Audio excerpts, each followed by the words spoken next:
Olá pessoal, tudo bem? Eu sou o Luiz Cláudio, estamos aqui hoje trazendo o quarto episódio do nosso podcast Descomplicando o Aluguel com a temática corretor conteúdo. Para você, corretor de imóveis, corretora de imóveis, ou até mesmo você que é proprietário, inquilino, possa ter um conhecimento sobre a lei do inquilinato, né?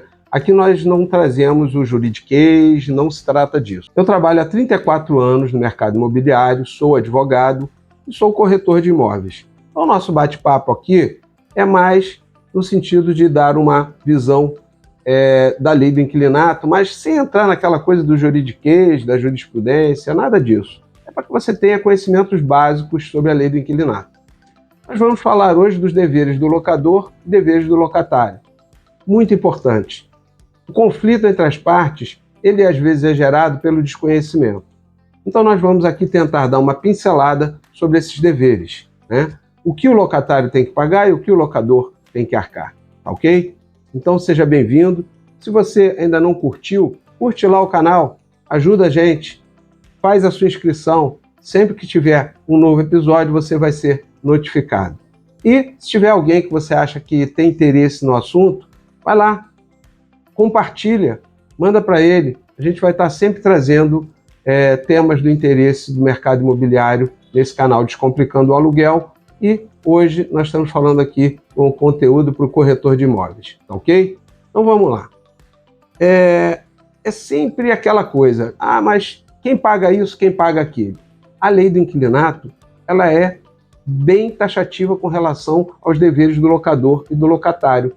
Está lá nos artigos 22 e 23 da Lei do Inquilinato, a Lei 8245 de 91. Só você dar uma lida lá, vai ter uma visão do que é a responsabilidade de cada um, tá ok? Mas em alguns casos, não fica tão claro assim. E aí eu vou dar um exemplo. Tem lá um vazamento no banheiro, tá? Vai ter uma infiltração lá no banheiro. O que a gente precisa saber é a natureza desse problema, para poder identificar se é uma responsabilidade do inquilino, locatário, ou se é uma responsabilidade do locador, do senhorio, né? Então, esse exemplo da infiltração, do vazamento no banheiro, eu vou dar aqui duas situações que vão levar a responsabilidade de um e a responsabilidade de outro.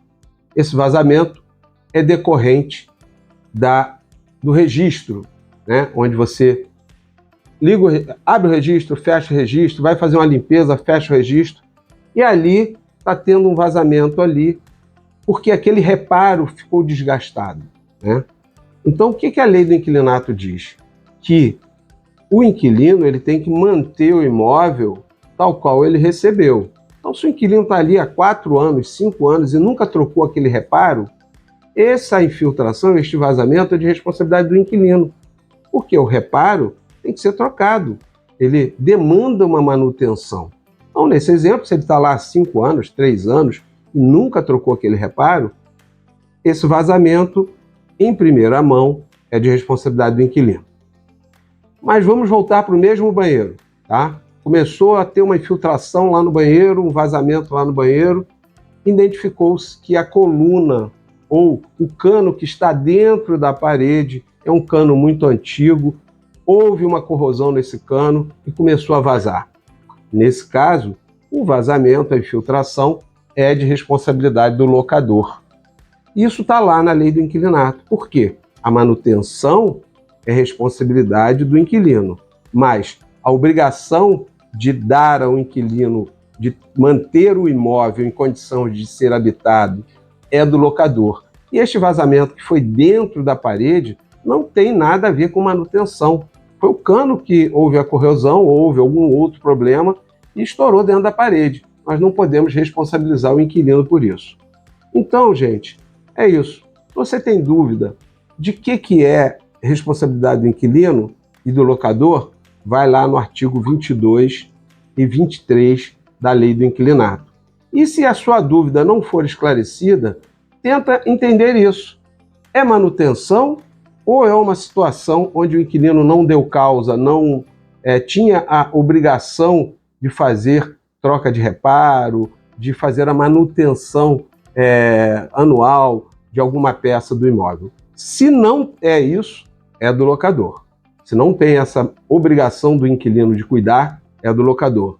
Se não foi o inquilino que deu causa, é do locador. E aí, no mesmo cano, o inquilino foi lá e quis pendurar um quadro e furou a parede e atingiu o cano, é do inquilino. Então essa é a visão que você deve ter, apoiado no artigo 22 e 23 da Lei do Inquilinato, ok? Então, esses dois artigos são fundamentais para a gente entender a responsabilidade de cada um. Eu vou aqui, para avançar no nosso bate-papo, colocar aqui uma outra situação que dá muito, mas muita gente tem dúvida sobre isso, que é o fundo de reserva. Está lá, no artigo 22. Responsabilidade de pagar o fundo de reserva é do locador, porque a lei entende que esse fundo de reserva, que é cobrado lá no condomínio, ele vai ser acumulado lá para, se um dia tiver uma despesa extraordinária lá no condomínio e os condôminos não tiverem que botar a mão no bolso para arcar com aquela despesa de uma vez, tem o fundo de reserva. Então esse fundo de reserva, ele beneficia ao locador em primeira mão, tá? Mas existem situações onde o síndico lança a mão do fundo de reserva para cobrir despesas ordinárias do condomínio, tá? Então, vamos dar um exemplo mais comum. O condomínio está deficitário, tem que pagar as contas, conta de água, conta de luz, e o síndico olha para o banco e fala o seguinte: não tem dinheiro para pagar as contas do condomínio. E se ele não pagar as contas do condomínio, o que acontece? As contas são cortadas e o condomínio não funciona. Ele pode lançar mão do fundo de reserva e pagar aquelas contas daquele mês, ok? Então ele está lançando mão daquele dinheiro que foi acumulado pelo locador para pagar uma despesa extraordinária, mas está lançando mão disso para pagar a conta de água e a conta de luz, que são contas ordinárias, são de responsabilidade do locatário, tá? O que o bom síndico tem que fazer nesse caso? Em primeiro lugar, convocar uma assembleia para rever o orçamento do condomínio e mostrar que o orçamento está furado, senão isso vai acontecer mensalmente. Segundo lugar, ele tem que lançar no mês seguinte, no boleto do condomínio, uma rúbrica: reposição do fundo de reserva, e cobrar aquele valor que foi retirado do fundo de reserva para uma situação emergencial, para pagar uma despesa ordinária, e quando ele arrecada essa reposição, ele devolve ao fundo de reserva. Por quê? Se o síndico não faz isso, gente, o que acontece? Ele está usando um recurso do fundo de reserva para pagar contas do condomínio, e o inquilino está pedindo à imobiliária todo mês que abata do aluguel o fundo de reserva. Ou seja, o locador que tem a obrigação de pagar o fundo de reserva acaba custeando as despesas ordinárias do condomínio. E pouca gente sabe disso. Então, o melhor a fazer é, sempre que tiver uma situação como essa, a gente exigir a ata onde foi autorizado ao síndico lançar mão do fundo de reserva, para ver se ele lançou mão, esse fundo de reserva foi utilizado para pagar despesas ordinárias ou extraordinárias. Esta é a dica de ouro. Sempre que o inquilino quiser um desconto, seja de fundo de reserva ou seja de taxa extra, peça para ele trazer a ata e analise a ata. E às vezes o síndico também lança lá taxa extra. Taxa extra para quê? Para pagar uma indenização trabalhista de um funcionário que trabalhou no período do inquilino. Isso é uma despesa do inquilino. E aí está lançado como taxa extra. Nem toda taxa extra é do locador, ok? E assim, gente, para terminar aqui o nosso bate-papo, nós vamos falar do artigo 26, também, que está lá pertinho das obrigações do locador e do locatário. E é muito importante também. Ele fala daquelas obras emergenciais, onde o imóvel tem que ser realizado uma obra emergencial, tá? E o inquilino fala assim, poxa, mas eu vou usar o imóvel parcialmente porque tem uma obra emergencial para ser feita. Como é que fica isso? O artigo 26, ele define como é que é isso. O que o artigo 26 coloca? Ele coloca o seguinte: se a obra durar mais que 10 dias, tá? O inquilino, a partir do 11º dia, pode pedir abatimento proporcional do aluguel. Se a obra durar até 10 dias, infelizmente o inquilino não pode pedir nada.